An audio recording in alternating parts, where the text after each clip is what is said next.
How could it not be fraud? Just fucking God. Let's go. Hey, buddy, welcome back. Oh, man. How you guys doing?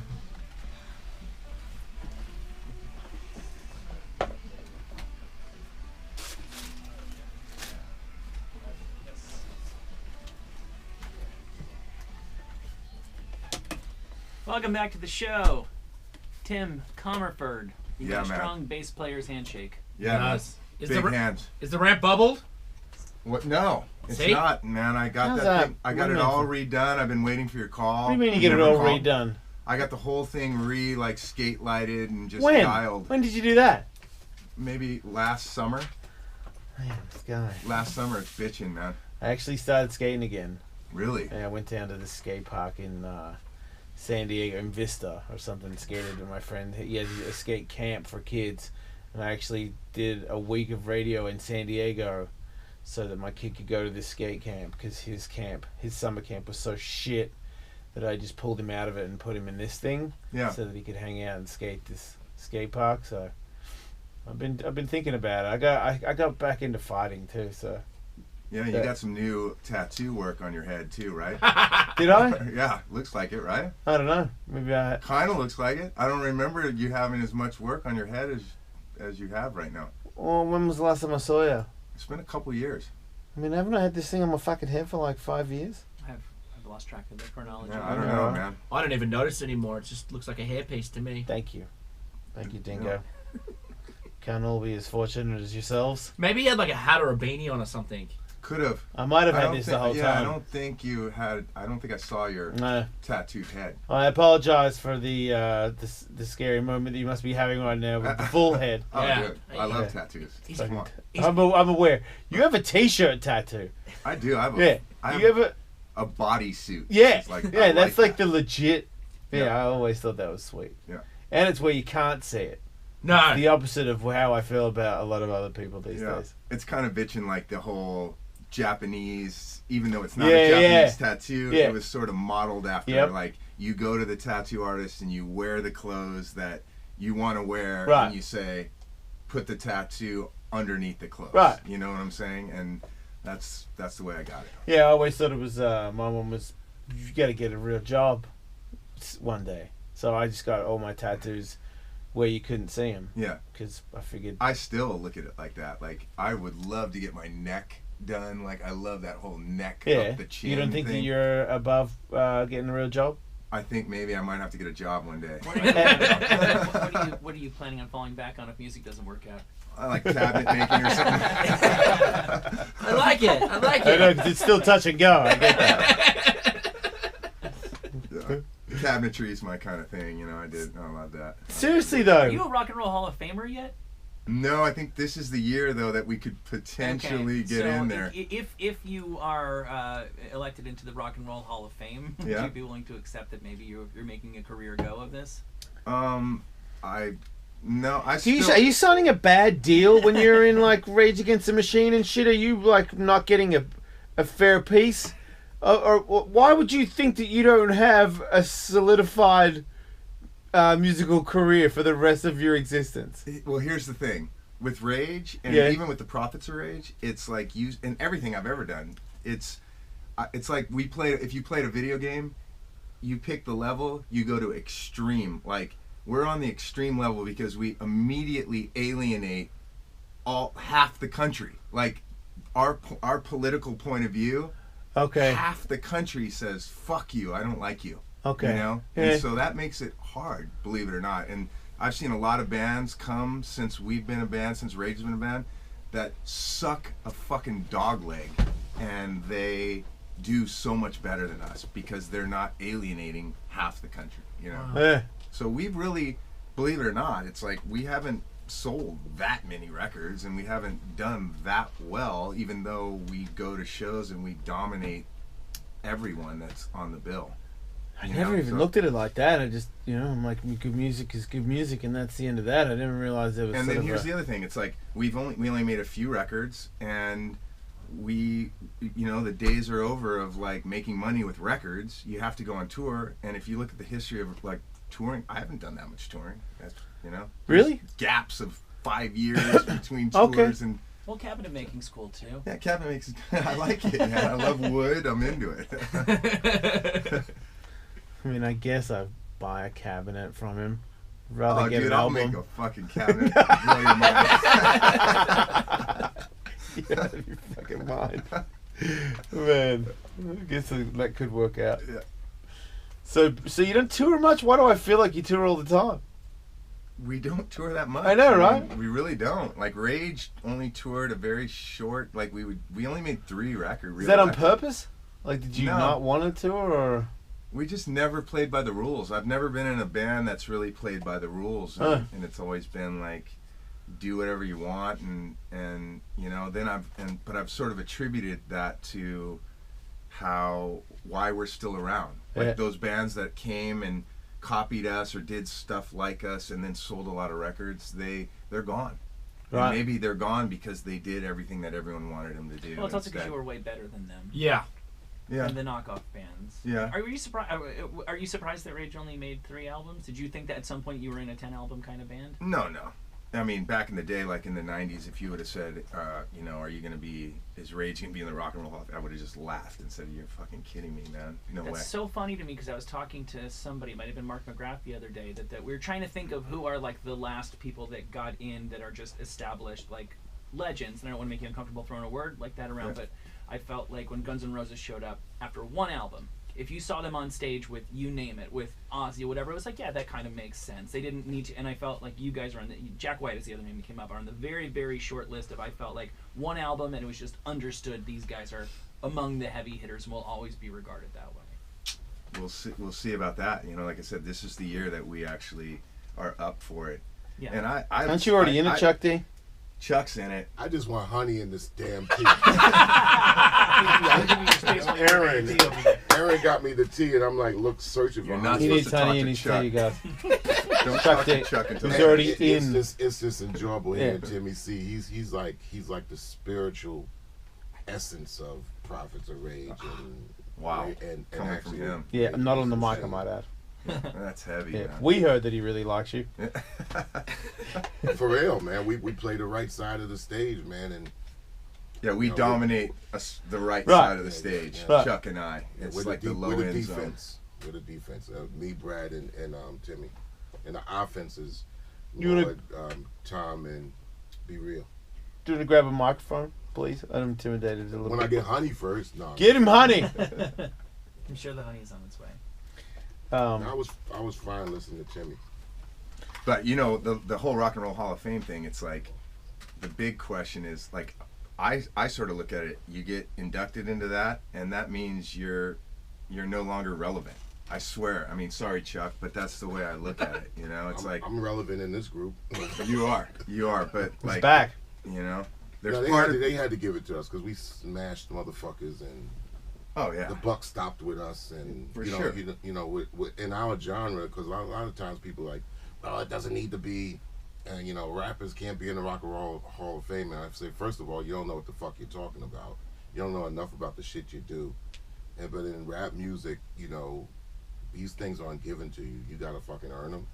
And at the end of the day, when you're playing last for fucking years and you don't go 30 years, motherfuckers like, well, fucking let these fucking guys in. They, you know, it was like one of those things. But Timmy's actually right. It's like some of the fucking picks have been questionable. Yeah, and some of the omissions have been crazy. The example I always use, all due respect to the OJs, but the OJs are in the Rock and Roll Hall of Fame. Yeah, that's because a lot of people don't know enough about black music, period. You know? Right. So they fucking skim off the goddamn top and say, well, I know my black music. I'm like, yeah, you know, I'm black from 1960, man, from New York, man. I've gotten it all. So when somebody tries to challenge me on shit, I'm like, you don't know fucking enough to just tell me about the roots of rock and roll. You know, I'm surprised you give a shit. Huh? I'm surprised you give a shit. Dude, I was born to give a shit. About the Rock and Roll Hall of Fame I'm talking about specifically. I care about rap music and hip hop and that being organized, and I always would look at the rock world and I said, these motherfuckers as dysfunctional as they fucking appear, their whole realm is fucking tight. And I just don't like dysfunction when it comes down to getting down, man, because you got one job and that's to smash the crowd, man. They come, they pay their money, they want to have a great time. And to me, the stage ain't 23 hours a fucking day. It's 1 hour. And you get on that motherfucker and you send motherfuckers home transformed. And that's what our mantra was. And I won't talk so much about that. You know, I'm talking about this, and it's great to be here except for fucking my missing honey. Still no honey. In my tea, man. Said it like 4 times. I'm not mad at you, Aaron. I'm just mad at the tea. Who's Aaron? She's our day-to-day management girl. Wow, day to day, and she still doesn't know about the honey? Because I'm aware of it. Day one. Yeah, I'm going to have honey in my back pocket at all times. Right? I've always been curious about She have Monster honey. Chuck, you're talking about the level of professionalism that you bring and the focus that you bring. Like an athlete, man. Athletes, okay. Yo, when you go to the game, right? Mm-hmm. Do you ever want to see an athlete not on their game? No, of course not. You want the world and their day and their week. Music is the same thing. You want to fucking want to make the presentation on the stage. I don't care what genre you're in. Make the audience say, "I can't do that," and that's the thing that separates music from sports. I mean, rap music had came to a level where the audience feels that they can be better than what's on stage. When we get down and, you know, as prophets, or whenever you see a rock band, cats out there could play or whatever, but when they look at a unit that's at full power and full speed and they're all connected, you got to convince the audience, like, you came here to be entertained and you cannot do this shit. And that's pretty much like what I like to swear by. Well, here's my question for you. Have you always felt over the history of Public Enemy that Flavor Flav had the exact same attitude towards performing live that you did? No, he wasn't supposed to. Okay. But I knew that at the end of the day that I'm the straw that stirs the drink, and I know that there's nothing in the world like Flavor Flav, and so therefore his stage is 23 hours a day. If I could get that 24th hour as much as exciting as the 23 hours a day out of him, you know, we're all going to be good. We're a group, you know, and we are a group. Same thing with Be Real and Cypress Hill. They're groups, and when you talk about Public Enemy and Cypress Hill, they're groups from rap music and hip hop. And if it's anything, and this is the end of my rap music hip hop discussion, if it's anything that's different from rap music and hip hop from in the past, is that the disappearance of groups has hurt. And that's the only thing that presented itself to be sort of like, you know, compared to anything else or a rock band, because you had the elements in motion. If you had the turntables, the microphone, the dance element, the movement element, along with the graphic element, you got sight, story, sound, and style all in motion. And that's like looking at a bass player, drummer, guitar player, notice I didn't say keyboards, and a vocalist all in sync. So that's the only thing where rap music and hip hop came close to what rock presented, because all the elements are in sync in a great rock band, and all the elements in hip hop have to be in sync with all those different styles and elements that make it. And the minute you take all those, you strip it away to the thing that makes it kind of like, you know, heard, like down to just the MC, you're taking something that can compete with anything else in the world. And Cypress Hill and Public Enemy kept that basic foundation up. If somebody came in and you could say, you could get one guy like, I could rap better than him, but you can't rule the crowd in a stage like a group can. So. And when you put a group of talented people together, they elevate each other. Yeah, but you can still suck though. I mean, you can still be, because you guys are at a level musically where, okay, you can't say, if you watch you guys live, you can't say that it's bad because of the level you guys are at. Like you were saying before, there's a certain level of musicianship where people that are in bands that are successful watch you guys and go, fuck, man, that guy. Still love to watch when Tim plays. Whenever I get a chance, if I know that he's there, I'm going to go down there and check it out, because he's like what a real one is. Because there's different, music's different. You can have like a catchy thing, and you can be not the greatest. It's surprising. You think, like, in basketball, you're a fucking really good basketball player. That's why you're in the NBA. It's interesting because music, you maybe have, not. Entertainment is like actors, musicians, and athletes. Right. And actors, for the most part, you can just look good and be famous, right, and be popular. And musicians, you can be a great player and be popular because you're a great player. You can also be popular because you look good too. Yep. But you get into athletes, and you just gotta be great, you know. Yeah. And there's no two ways about it. You can't just look good. No out there, time you know? off. You know, not a second off. Well, there's But just I the will whole. tell you this much, Timmy. You know, I know I'm coming in the wrong in a room late, probably the wrong room, Jason. But listen, Timmy, you know, like look at this guy just coming in and start talking. But Timmy, I've always said that Timmy is probably the most unique bass player ever in rock music because he's not the standard bass player. He's like James Jamerson, man. He's just like Bootsy Collins, you know, on the riffs. And when you had the combination of Zach spitting over these grooves with Tom and Brad on the drums, that just doesn't, you know, it has to be one of those things. It's divine intervention that made that happen like that. But Tim, there's nobody that plays the bass like Tim. It's period. I mean, he has a groove. Most rock bands, they ain't got a fucking groove. Right. And me, I'm black since 1960. I gotta feel. What were you before that? You know, no, 1960. Okay. I gotta feel the fucking groove. I grew up with Motown stacks in Atlantic, so that shit's in my soul. So when Timmy goes through a bass line, I'm like, yo, dude, what the fuck, man? What, you know? And he's like, yo. And then when he plays, I told him this many times. I'm like, he doesn't play bass. The bass plays him.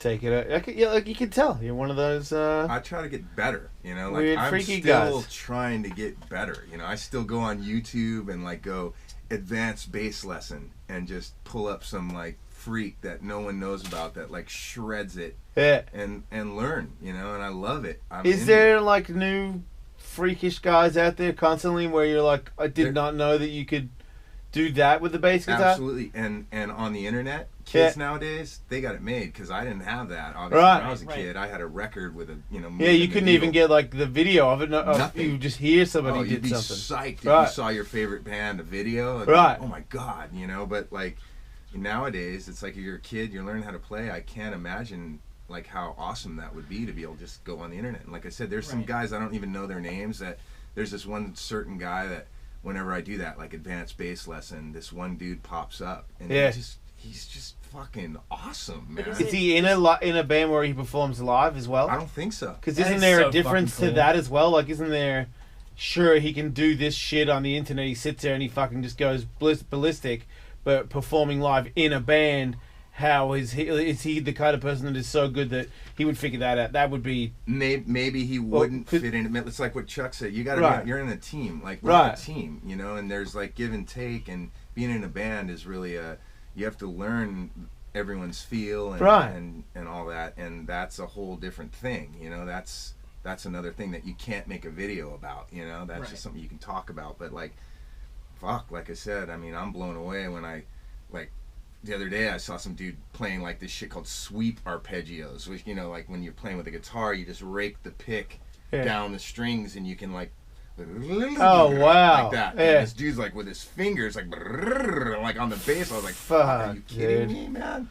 Like, it's awesome, you know, but I don't know how that would fit into a band. Yeah. Right. Well, and how much of the virtuosos that you would see, because I certainly see this with the guitar players you get sent links to on YouTube, is either they're 8 years old and they play so incredibly fast. But are you seeing things out there where you're like, wow, stylistically this person is doing something? Because I see virtuosity. I don't see people advancing style in like YouTube videos. Well, I mean, it's feel. That's the thing that I'm most impressed by is just the feel of like a drummer or a bass player, you know. And that's something, again, you can't make a video and show somebody how to feel this better, you know. So, you know, I don't know. It's a combination of skill and feel and different things that inspire me to like a player, you know. But that is the divine intervention thing that Chuck was talking about. Like, you can give like a Les Paul sounds like a Les Paul and a Strat sounds like a Strat. Yeah. You can give Eddie Van Halen any one of those, and he sounds like Eddie Van Halen on every single one of them. Yeah. And nobody else in the world does. He sounds like Eddie Van Halen on any guitar. Yeah. It's such an incredible thing. Even if he doesn't have if he doesn't look like Eddie Van Halen. Right. Well, even if he's not playing. How dare you? Even if he's not playing Eruption, he could play something that's kind of straightforward and standard, and just there's something in the DNA that gives him a unique thumbprint. Yeah, and he kills the bass too. Does he? He does. He plays a lot of the bass lines. I'm not super savvy with Van Halen and everything, but I do know that there's a lot of those like tricky bass lines that you hear on some of their songs, and generally speaking, I think Eddie plays those. You know? Yeah, that makes sense. Yeah. So, you guys are like, you kind of thought it'll probably work. Probably work if we all hang out together. Because when you think about everybody, when I heard about it, I was like, okay, I see how that would all work. Because you had somebody that I didn't think was the greatest rapper of all time, but he definitely fit the band. But Be Real is like a more defined version of that, because he's before it. Well, both of these guys were. He's Chuck and Be Real really were like when we were driving. Me and Zach were driving to rehearsal in like 1990. I grew up with Zach, so Yeah. I've known him since I was in 3rd grade. Right. And we would drive from Orange County up to Hollywood to rehearse with Tom and Brad back in the day when we were writing the first Rage record, and we listened pretty much 100% of the time with hip hop music. It was Public Enemy and the first Cypress Hill record. Right. That was it. That was what influenced us in the hip hop sense. So your bass line was influenced by... Oh yeah, his Bullet in the Head. That's a song, a Rage song. There's a Cypress Hill song, and I'm forgetting the name, but I straight jacked the bass line from. No Cypress Hill. way. Yeah. I shit when I saw. I think it was the Fist, right? And it was it been 2 years since the first like Prophets of Rage? It's 1 year. It was 1 year. Yeah. So it was last summer. I saw that, and I just saw it driving around here in LA, and the flyers go up. And when you guys had put fucking everything together, I like thought that there hasn't been something done that good in music in a fucking long time. Wow. And like the way I looked at it, and like I traveled with Tom to New Orleans with Ozzy like 2 years ago, and he was explaining the situation, and I just like, for someone like me, Cypress Hill and Public Enemy back in the day, and then Rage Against the Machine, like that is like my fucking childhood wrapped up into a bowl. And Fucking snowboarders. Yeah, me too. What can you say though? Yeah, that's my childhood. Like Yeah. the Public Enemy album was the first album I ever bought when I was in Canada and Vancouver, and like I was like 99 or something. I was 11. Go BC. I'm a little bit more solid now. I got my honey. See, I was more pumped on it because I was hanging out with B a lot, and all of a sudden I'm like, wait, you're in Prophet, you're in a band with these, like, you're fucking, you son of a bitch, like, you're a fucking hip hop guy that I fucking like smoke weed with every now and then, and now you're the singer of Rage Against the Machine, like, Prophets of Rage, but like, he didn't say I'm working on a new album with the boys, like, it just, because it's not a conversation that he would start with me, but when I saw it, I was like, man, that's such a good idea, but then to see that everybody else thinks that it's this amazing thing, because I follow you guys on social media, so to see like the amount of people that are coming to Prophets, I'm pumped for you guys, man. I think it's great. It was the idea that pushed it over to make it happen.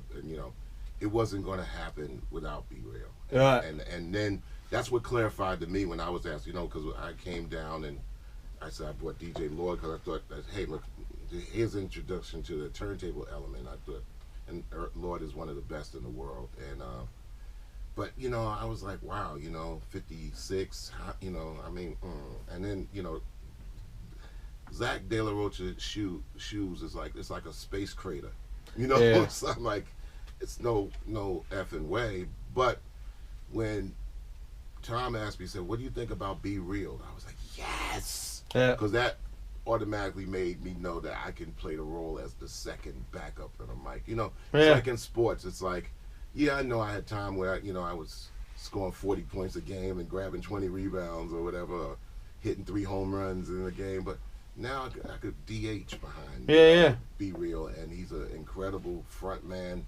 He has the experience, he has the will and the drive, and I know I could be the second up to that ever, and be in a very strong position to do that and carry the vocals and new songs or whatever. And that's what really kicked over the top. And B handles the load. It's one of the best in the world that's ever done it. And from then on, I said, now this thing could fly. Then we looked at the paper and we said, oh, now we got to look at the challenge of the chemistry, how it looks on paper. And every day I have a chip on my shoulder to beat that in the ass. Like the other day I was explaining to Timmy when we played in Copenhagen. I said, man, I remember, being on the tour in 1987 and sleeping in the crew van, sharing a blanket. So I go to the stage with that anger. Yeah. Brain. And you know, that's the thing, man. It's like playing live. We just got off a tour of Europe and played a bunch of, like, I saw some insane audiences out there. Like, it's incredible the level. Those summer crowds are big, huh? They're big, but they've changed over the years, and they're more.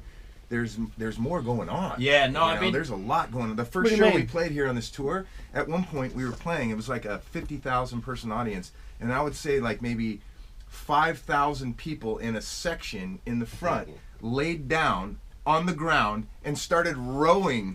Oh my God. It was fucking ridiculous. It was so awesome. And I'm next to him. I'm looking at his We're eyes. like, are you light up as kidding he's me? playing and looking I've at never this. seen anything like that.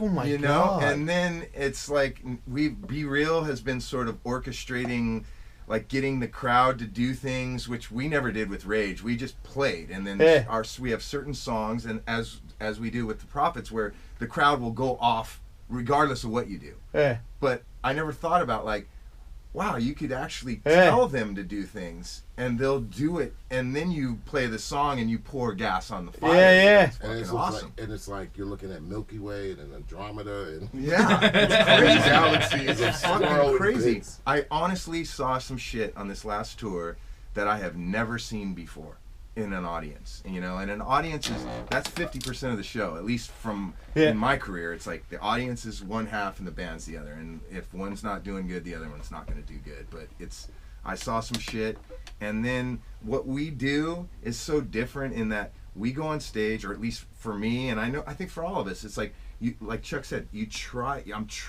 trying to beat the song. Like we recorded the music, we wrote the music and recorded it. That's the play. And so the set list is the playbook, and then you go to the game when you go on stage, and you're like, yo, we're going to run this play better than we've ever run it before, you know? Yeah, that's what it's about, because a lot of situations, no matter what group it is, they settle on a song. I believe it's 5 stages. One is you have the song. Next is recording. Next is performance. And a lot of people just stop at, you know, like, look, they're responding to the performance of our recording of a song that we wrote. But then there's number 4 is belief. Do you really, really to the core of you believe what you're spitting? And the 5th element is bleeding. Do you bleed it? You can die in the 5th area. Yeah, and then bleeding it, like you might bleed it on one tour, and then you come back and maybe you didn't rehearse enough, or you're not, and you won't be bleeding it on the next tour. Right, that's not a given. The 4th and the 5th level is not given. So you got to work to get the 4th level. And you got to be lucky to sometimes get to the 5th. And, you know, and the majority of bands are just like that I saw on the tour that we were on. They're just playing the song. Man, majority of bands, it's majority of people. 3rd level. It's like you're exceptional at what you do because that's the kind of person you are. You're like all or everything is going to be a complete fucking catastrophe. It's one or the other. I'm definitely not going to be like, I'm kind of, that'll do. I'm satisfied. Yeah. So it's, you know, I've always, it's like watching your band versus these other bands versus like I've watched Pantera before back in their heyday, where I was like, they're not fucking around right now. Like I'm watching his fingers, and I'm like, he's trying to beat himself right now. Like the guitar playing that he's doing right now, I feel like his bass player just went, fuck, he's fucking charging it tonight. Like I have to charge it. Totally. Because you have an option, but I think you have that option because you have believed in yourself to a level that someone else can't match. Because I've always thought when you're at your guys' level, it's hard for you to, unless you've played an instrument or really followed music, then it's harder for you to catch. But when it's at your guys' level, it's fun to be up, like to check up. Like to be close, it's cooler than to just be at some other average band. I hate shit on just average bands. There's no way out. I mean, I've said this since day one. I have the best seat in the house, and I'm the weakest link out of the 6. How's I know? I am. I'm the weakest link out of the 6 of it. Like I try harder, I got to rehearse harder, but my thing is like me being the weakest link out of us 6 is a good thing, because that drives me to not be the weakest link, and this is a us thing. And Tom doesn't like to use the word super group, but we come from super experiences. Yeah. And we know not to stop at 3 because there's so much shadow of doubt at 3, if we like, okay, we got the song and the song works, but this is what has happened off of South America to North America, and then recently in Europe, over 2.7 million fans in the process, is that we're running into a lot of people who strangely, fuck algorithms and analytics, they're not fans of either band like we would think. Like, they're not fans of Public Enemy, Cypress Hill, or Rage Against the Machine. They happen to end up leaving 17 years old fans of Prophets of Rage, which is, kind of like an unpredictable occurrence that has happened. And then they'll find your other stuff from Prophets of Rage, yeah, which you probably wouldn't expect, but that's I can tell by just social media photos and videos that there's a new bunch of people. You got Prophets of Rage is to kids. It's Prophets of Rage. There's no other link to. There ain't no reason for them to dig us either. Yeah, there's no reason for. But once in a while, a situation gets anointed to be okay. We're gonna let you. All right, you got your own type of thing going on there. We're gonna let you be that group. We're gonna let you be that act. Prove it. And it's not easy when we get through the gravity of with the first 10 minutes. Then there's a second gravity, and by halftime, we got them. But what's neat is we stick out on the bill. I don't care. Like on this tour, we played some shows that were just all heavy. Full-on heavy bands like Hellfest in France, and it was all heavy rock bands. And we're not really a heavy rock band. We're like, it's different, and so we stick out on that bill. But we also played alternative festivals with the lame ass music that people like right now, and we stick out on that bill, and it works. So like we have that luxury of being able to bounce back and forth between like heavy rock and alternative rock. And the bands that you're touring with, these alternative bands, do they know about your contempt for them and what they do? No, but I'm gonna make it clear right now. I hate you all, and I will kill all of you in the fucking cage.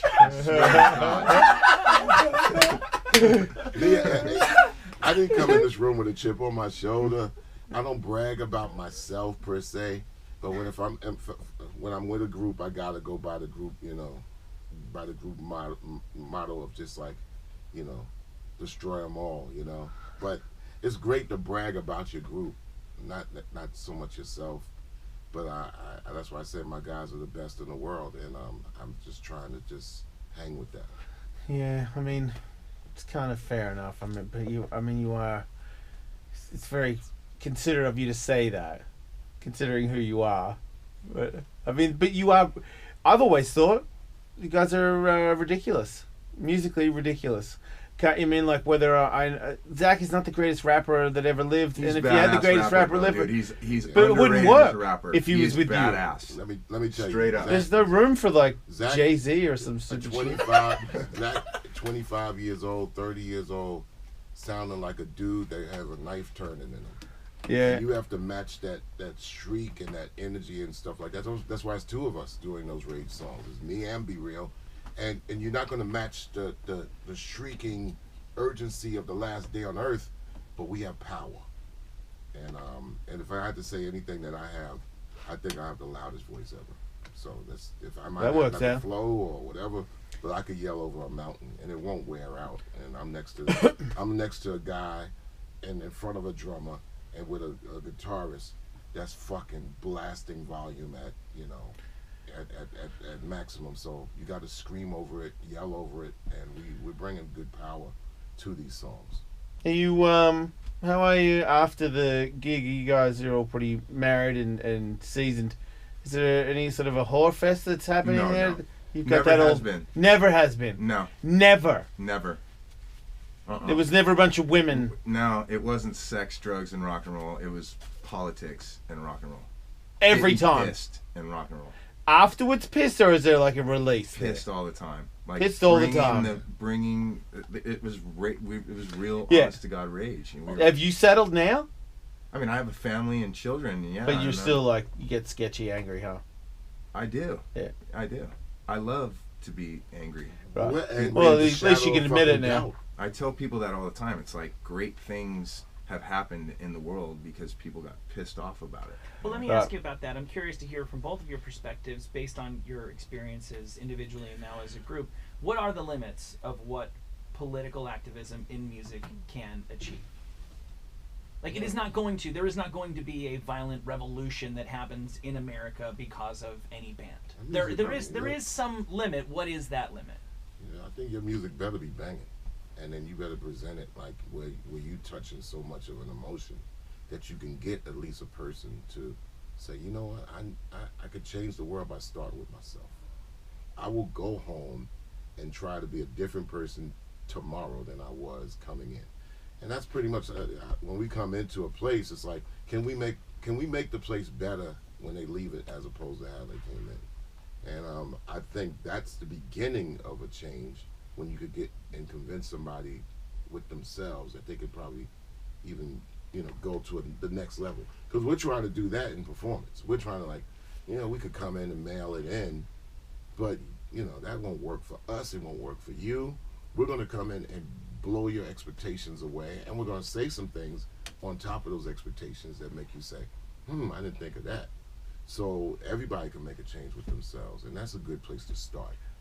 I'm sure you guys both meet people all the time who are lead, active, engaged, maybe have dedicated their professional lives to causes and stuff like that, who say that you were their inspiration. Yeah. So I'm sure. Well, I use myself as an example because I grew up in Irvine, California, fucking Crackerville, just total white people.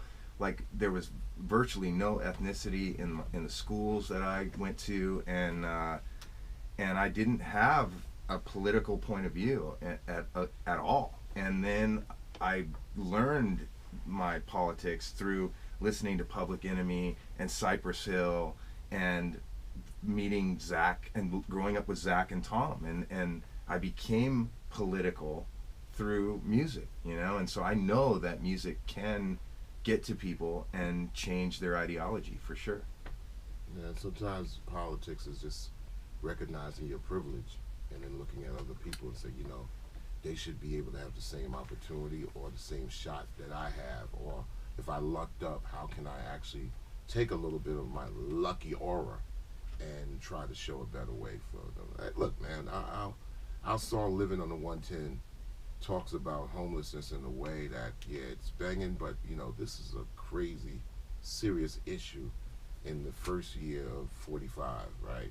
Which is the nickname of Trump that Be Real gave. And it's too, what's happening is too easy when people drive by people who are homeless and just ignore them like they never existed. But if they saw like a Bentley, what they call these cars, the Bugatti or whatever. Yeah, sure. If they saw it in a car wreck, they feel more sensitive about, oh my God, about the car that got smashed up than the person that's probably homeless, trying to get, another dime or a quarter. And that's just fucked up. It's crazy though, and what he's saying is right. Like, and in Los Angeles, especially on the 110, downtown Los Angeles, there's 55,000 homeless people living there. There's an actual city of tents and homeless people that the city can't really do much about. Yeah. Fucking inflatable, what do you call it thing? Balloon thing. Fucking float them up. Amazon blimps. Amazon blimp them. Their new factory floating blimp. Fucking new land. And we're in the city where they praise these moguls so goddamn much. What mogul gets praised? These moguls get praised. Who's the mogul that we praise? They make $1 billion, and you're like, well, what are you trying to do next? I'm trying to make that next $1 billion for fucking what? I mean, it's like, so the moguls really are mongrels, But they, we need to add a leather to that. So yeah, they're always praising some mogul that made X amount of money. And man, I never have been in a ballroom or anywhere where anybody was praising anybody for being a billionaire. I don't even think I see it on the news. Well, but this guy made $1 billion. Oh, dude, they make movies about it. They make fucking movies about it. Oh, yeah, that one dude. There's a lot of SiriusXM dialogue on moguls, dude. Well, and also there's... Not on this show. They will have dinners and events that none of us would be invited to, where they give each other pats on the back and trophies for little, charitable things. Where's my fucking trophy? I'm joking. Yeah. We have to let you guys go. Oh, what? Yeah. What the fuck's up with B? Chuck, we sucked. We weren't that good. You guys were all. What happened to Be Real? We weren't that good. I'm telling you, I had to stay overnight, because of traffic in LA. So, this is what it is. And that's the thing about being a team. Yeah, Be Real's being. You should talk to your teammate. About being a team, you step up for your teammate. And I jumped off the bench. I got my honey. No, you came in. I'm literally on a bench, everybody. It's not a bench. It's a wolf couch. That's what it is. Be Real's at the old studio. He went to the wrong one. Where's my text message from him? I got my man. Fuck? We got my man's back. Man. Two things though, man. Why haven't you come to the ramp? That's one thing we already talked about. Ouch. Number two, where's the fucking cage match? Where's the musician? I'm gonna make it clear again. I will kick the ass of any white musician. Okay. Give me a white musician that wants to step in the cage. Tully. I'm confused why he's putting in the white. Do you want to explain that? Because I actually really don't have... I don't know. Timmy's not white. He's the blue man. He plays the blues. Man, if you told me he was one of the blue men, I'd so believe that. I'd be like, he doesn't not sleep. Not the blue man group. He's just a blue man. Look, if you want to fight somebody, it's September 30th. No, I just thought for sure you would have come at me because I told you that before. I was like, man, bring it. September 30. Who would fight you? Yeah, but didn't we determine that you you should not be fighting? Yeah, you can't get hit at or the something. time, Right? I had just had back surgery. Okay. Hadn't your face just been open too? Maybe. Maybe. But your face and your spine. I do have metal plates in my face. Yeah, there it is. But no man like this man. Terminator. But you're okay to get hit now. I'll take a shot right now. Not right now. I mean, like, you're okay. Wow, he's definitely ready. Pissed, always. I was like, man, I think he's okay with that if I hit him right always now. Pissed. Hey, let me tell you, man. There's a lot of injuries up on that stage. So as we're moving, we're playing in front of some like 80,000 crowd, and we're playing. I think it's Bomb Track. And Timmy goes into motion, and I'm in motion, and then for some reason we collided. And we rarely ever collide. And Timmy, before then, was like, hey, fuck it, man. We would collide. Fuck it, we collide, man. Fuck it, man. It's rough up there. Yeah. And then I was like, oh, Timmy was stepping back. He was in the middle of a groove. And I was moving my foot out of the way. And he stepped right. It was like one of those basketball. Oh. And I looked right at Timmy's face. And Timmy was like, had that look on his face like, yo, man, I need to swing and hit you with this bass, dude. Yeah. I can see how he he's said, going to do oh, it's Chuck. Oh, man, fuck it. Damn, I'm fucking broken. And he's like, Tim, are you okay? As we're doing the song. Right. We're doing the song, and I'm like, as I'm rapping something else, and he's playing, and I'm like, Tim, are you okay? Telepathically. Yeah. And he's like, fuck no. I'm fucked up. So this is how. What do you do when you roll your ankle while you're playing live? Just play on your back? Suck it up, Just get on one foot. Right. Bounce on one foot. We got through it. All right. Guys, your debut album comes out in September, but people can pre-order now through links on your website, prophetsofrage.com. And thank you very much for granting us the opportunity to do the world debut, the world premiere of the single, the song you were just talking about, Chuck. Yeah, I get to play it right now. You guys fucking rule, by the way. I listen to your show all the time. I really like you, man. I love. I was gonna give a fucking a funky field tip plug, but fuck those funky field tips. What the fuck, Be Real? What the fuck?